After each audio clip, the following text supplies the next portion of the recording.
নমস্কার বন্ধুরা, তথ্য বন্ধুতে তোমাদের সকলকে স্বাগতম। তোমাদের সঙ্গে রয়েছি আমি সুব্রত। তো আজকের এই ভিডিওতে নতুন একটা নিয়োগের বিজ্ঞপ্তি নিয়ে চলে এলাম। ভারতীয় ডিফেন্সের নতুন নিয়োগের বিজ্ঞপ্তি প্রকাশিত হয়েছে, যেখানে আর্মি, নেভি এবং এয়ারফোর্সে একসঙ্গে রিক্রুটমেন্টই করা হচ্ছে। শূন্যপদ ভালোই রয়েছে। এখানে ছেলে মেয়ে সকলে অ্যাপ্লাই করতে পারবে এবং ভারতীয় নাগরিক হয়ে থাকলে অনলাইন মোডে অ্যাপ্লাই করতে পারবে। এখানে সম্পূর্ণ ট্রেনিং দিয়ে রিক্রুটমেন্টই করা হচ্ছে। তো আজকের এই ভিডিওতে এই নতুন নিয়োগের অফিসিয়াল বিজ্ঞপ্তি নিয়ে আলোচনা করব।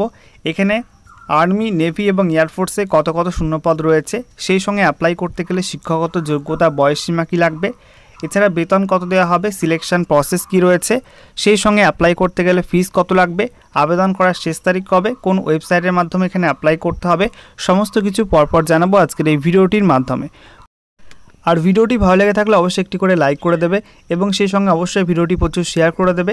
আর নতুন দর্শক হয়ে থাকলে লেটেস্ট ভিডিও আপডেট সবার প্রথমে পাওয়ার জন্য চ্যানেলটিকে সাবস্ক্রাইব করে নিয়ে পাশে থাকা বেল আইকনে ক্লিক করে অল নোটিফিকেশন অপশানটিকে অন করে রাখবে। লেটেস্ট আপডেট তোমরা সবার প্রথমে পেয়ে যাবে। সেই সঙ্গে তোমরা কোন ধরনের চাকরি আপডেট পেতে চাও অবশ্যই কিন্তু তোমরা কমেন্ট সেকশনে ডিপার্টমেন্টের নামটা লিখে দেবে। তো অনস্ক্রিন তোমরা দেখতে পাচ্ছ অফিসিয়াল বিজ্ঞপ্তি ওপেন করলাম। তোমাদের এই রিক্রুটমেন্টটি করা হচ্ছে ইউনিয়ন পাবলিক সার্ভিস কমিশনের মাধ্যমে। তো এখানে দেখো তোমাদের এক্সামিনেশন নোটিশ নাম্বারটা দেওয়া আছে, সঙ্গে দেখো ডেটও দেওয়া আছে। এখানে কমিশনের অফিসিয়াল ওয়েবসাইট বলা হচ্ছে http://upsc.gov.in।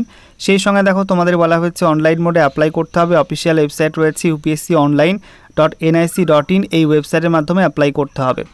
এছাড়া দেখো তোমাদের এখানে কোন কোন বাহিনীতে কত ভ্যাকান্সি রয়েছে। তো দেখো তোমাদের এখানে প্রথমে বাঁদিকে সিরিয়াল নাম্বার, তারপরে তোমাদের নেম অফ দ্য কোর্সের নাম এবং তোমাদের এখানে ভ্যাকান্সি উল্লেখ করা আছে। তো এখানে 1 নাম্বার রয়েছে IME অর্থাৎ ইন্ডিয়ান মিলিটারি একাডেমি দেরাদুন, যার কোর্স তোমাদের শুরু হচ্ছে 2025-এর জুলাই থেকে। এখানে তোমাদের মোট 100টি ভ্যাকান্সি রয়েছে। 2 নাম্বার রয়েছে ইন্ডিয়ান নেভাল একাডেমি এজিমালা কোর্স, এবং এই কোর্স শুরু হচ্ছে 2025-এর জুলাই থেকে। এখানে তোমাদের 32টি ভ্যাকান্সি রয়েছে। তারপরে দেখো 3 নাম্বার রয়েছে এয়ারফোর্স একাডেমি হায়দ্রাবাদ, যেখানে তোমাদের বলা হচ্ছে যে এর কোর্স শুরু হবে 2025-এর জুলাই থেকে। এখানে তোমাদের 32টি ভ্যাকান্সি রয়েছে। তারপরে 4 নাম্বার রয়েছে officers training academy Chennai Madras, সেখানে তোমাদের 122তম SSC men non technical UPSC course, এবং কোর্স তোমাদের শুরু হবে 2025-এ অক্টোবর মাস থেকে। এখানে তোমাদের 276টি ভ্যাকান্সি রয়েছে। 5 নাম্বার রয়েছে officers training academy Chennai Madras, সেখানে তোমাদের SSC ওম্যান নন টেকনিক্যাল UPSC কোর্স, এবং কোর্স শুরু হবে 2025-এর অক্টোবর মাস থেকে। এখানে তোমাদের 19টি ভ্যাকান্সি রয়েছে। তো সব মিলিয়ে কিন্তু 459টি ভ্যাকান্সি এখানে পাবলিশ করা হয়েছে। এবার দেখো এক্সাম সেন্টার কোথায় কোথায় রয়েছে। তো বলা হচ্ছে অল ওভার ইন্ডিয়া জুড়ে কিন্তু এক্সাম সেন্টার রয়েছে। এর মধ্যে আমাদের পশ্চিমবঙ্গের জন্য বলা হচ্ছে শিলিগুড়িতে এক্সাম সেন্টার রয়েছে, সেই সঙ্গে কলকাতাতেও কিন্তু এক্সাম সেন্টার রয়েছে। ঠিক আছে, আচ্ছা, এরপর দেখো তোমাদের এখানে আর কি বলা হচ্ছে। এখানে অ্যাপ্লাই করতে গেলে অবশ্যই ভারতীয় নাগরিক হতে হবে।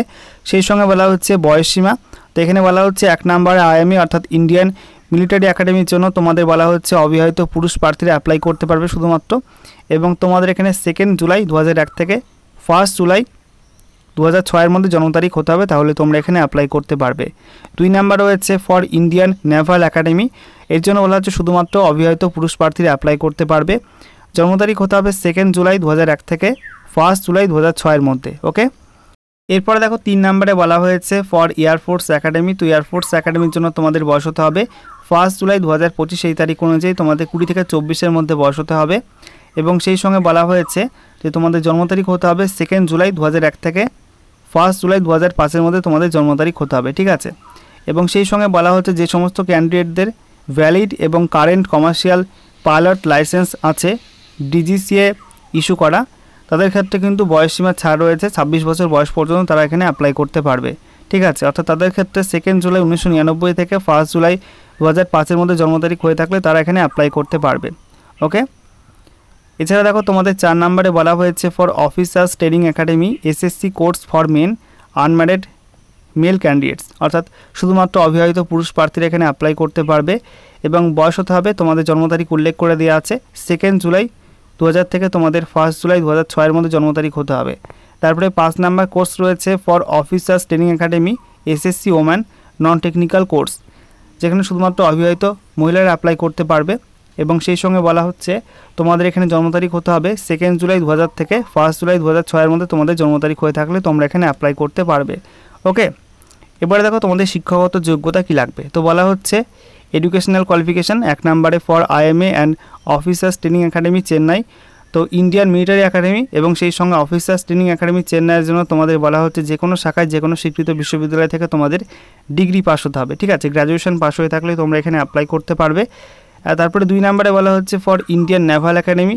তো ইন্ডিয়ান নেভাল একাডেমির জন্য তোমাদের বলা হয়েছে degree in engineering from a recognise university or institution, অর্থাৎ তোমাদের যে কোনো স্বীকৃত বিশ্ববিদ্যালয় বা প্রতিষ্ঠান থেকে তোমাদের ইঞ্জিনিয়ারিংয়ের ডিগ্রি থাকতে হবে, তাহলে তোমরা ইন্ডিয়ান নেভাল একাডেমির জন্য অ্যাপ্লাই করতে পারবে। 3 নম্বরে বলা হয়েছে ফর এয়ারফোর্স একাডেমি। তো এয়ারফোর্স একাডেমির জন্য তোমাদের বলা হচ্ছে degree of a recognise university with physics and mathematics at 10+2 level or bachelor of engineering, অর্থাৎ তোমাদের এখানে এয়ারফোর্স একাডেমির জন্য অ্যাপ্লাই করতে গেলে তোমাদের যে কোনো স্বীকৃত বিশ্ববিদ্যালয় থেকে তোমাদের ডিগ্রি পাস করতে হবে এবং সেই সঙ্গে তোমাদের উচ্চ মাধ্যমিক লেভেলে কিন্তু অবশ্যই ফিজিক্স এবং ম্যাথ নিয়ে পড়াশোনা করে থাকতে হবে, অথবা তোমাদের ব্যাচেলার অফ ইঞ্জিনিয়ারিং করা থাকতে হবে, তাহলে তোমরা কিন্তু অ্যাপ্লাই করতে পারবে। ওকে, সেই সঙ্গে তোমাদের এখানে বলা হয়েছে তোমরা যারা ফাইনাল ইয়ার বা ফাইনাল সেমিস্টারের প্রার্থী তোমরা কিন্তু এখানে শর্ত সাপেক্ষে অ্যাপ্লাই করতে পারবে। তোমাদের ট্রেনিং শুরু হওয়ার সময় কিন্তু তোমাদের পাসিং সার্টিফিকেট শো করতে হবে, তাহলে তোমরা এখানে এলিজিবল হয়ে যাবে, ঠিক আছে। আচ্ছা, এরপরে দেখো তোমাদের এখানে কি বলা হচ্ছে, এখানে তোমাদের অ্যাপ্লাই করতে গেলে ফিজ লাগবে 200 টাকা। সেই সঙ্গে বলা হচ্ছে SC ST এবং মহিলাদের ক্ষেত্রে কোনো অ্যাপ্লিকেশন ফি লাগবে না, তারা ফ্রিতে এখানে অ্যাপ্লাই করতে পারবে। আচ্ছা, এরপরে দেখো তোমাদের বলা হচ্ছে অনলাইন মোডে অ্যাপ্লাই করতে হবে।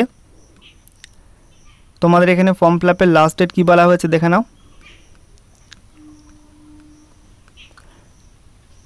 এখানে তোমাদের বলা হচ্ছে 4 জুন 2024 তারিখ সন্ধ্যা 6টা পর্যন্ত এখানে অ্যাপ্লাই করা যাবে। ওকে, আচ্ছা, এরপরে দেখো তোমাদের সিলেকশন প্রসেস কী রয়েছে। তো এখানে তোমাদের প্রথমে লিখিত পরীক্ষা নেওয়া হবে, লিখিত পরীক্ষার পর তোমাদের SSB ইন্টারভিউর মাধ্যমে সিলেকশনটা হবে, ঠিক আছে। তো দেখো তোমাদের এখানে বলা হচ্ছে for admission to Indian military academy IMA, তারপরে ইন্ডিয়ান নেভাল একাডেমি এবং এয়ারফোর্স একাডেমি, এই তিনটির জন্য তোমাদের এখানে যে পরীক্ষা সেই পরীক্ষায় রয়েছে ইংলিশ, যেটা তোমাদের 100 নাম্বার ইংলিশ থাকবে, 2 ঘন্টা সময় থাকবে। তারপরে তোমাদের জেনারেল নলেজ 100 নাম্বার পরীক্ষা 2 ঘন্টা সময়, আর এলিমেন্টারি ম্যাথামেটিক্স 100 নাম্বার পরীক্ষা 2 ঘন্টা সময় থাকবে। তোমার 300 নাম্বারের পরীক্ষা হবে, ঠিক আছে। এরপরে দেখো বলা হয়েছে OT অর্থাৎ অফিসার্স ট্রেনিং একাডেমির জন্য তোমাদের এখানে ইংলিশ থাকবে 100 নাম্বারের পরীক্ষা 2 ঘন্টা সময় থাকবে, আর জেনারেল নলেজ 100 নাম্বারের পরীক্ষা 2 ঘন্টা সময় থাকবে। 200 নাম্বারের পরীক্ষা হবে OT এর জন্য, ঠিক আছে। এছাড়া তোমাদের এখানে বলা হয়েছে যে SSB ইন্টারভিউতে তোমাদের কিন্তু সেম নাম্বারে ইন্টারভিউ নেওয়া হবে, অর্থাৎ তোমাদের লিখিত পরীক্ষার মতো কিন্তু সেম নাম্বারে ইন্টারভিউ নেওয়া হবে। তো লিখিত পরীক্ষায় প্রাপ্ত নাম্বার এবং ইন্টারভিউতে প্রাপ্ত নাম্বারের ভিত্তিতে তোমাদের এখানে সিলেকশনটা হবে, ঠিক আছে। এখানে তোমাদের সম্পূর্ণ সিলেবাস দিয়ে দিয়েছে, এখান থেকে তোমরা দেখে নিও, আমি অফিসিয়াল নোটিফিকেশানটা টেলিগ্রামে আপলোড করে দেবো। আচ্ছা, এরপরে দেখো তোমাদের এখানে বেতন বলা হয়েছে। প্রথমে তোমাদের কিন্তু ট্রেনিং হবে, ট্রেনিংয়ের পর সাকসেসফুলি ট্রেনিং কমপ্লিট করলে তোমাদের লেফটেন্যান্ট পোস্টে রিক্রুটমেন্টটি করা হবে এবং এখানে তোমাদের পে লেভেল 10 অনুযায়ী বেতন দেওয়া হবে, যেখানে বেতন কাঠামো থাকবে 56,100 থেকে 1,77,500 টাকা পর্যন্ত। তারপরে তোমাদের চাকরি করতে করতে র্যাঙ্ক বাড়বে, র্যাঙ্ক বাড়ার পর তোমাদের র্যাঙ্ক অনুযায়ী কিন্তু বেতনটাও বাড়বে। এখানে তোমাদের সমস্ত কিছু উল্লেখ করে দেওয়া আছে, তোমরা এখান থেকে পরপর সমস্ত কিছু দেখতে পারবে। ওকে।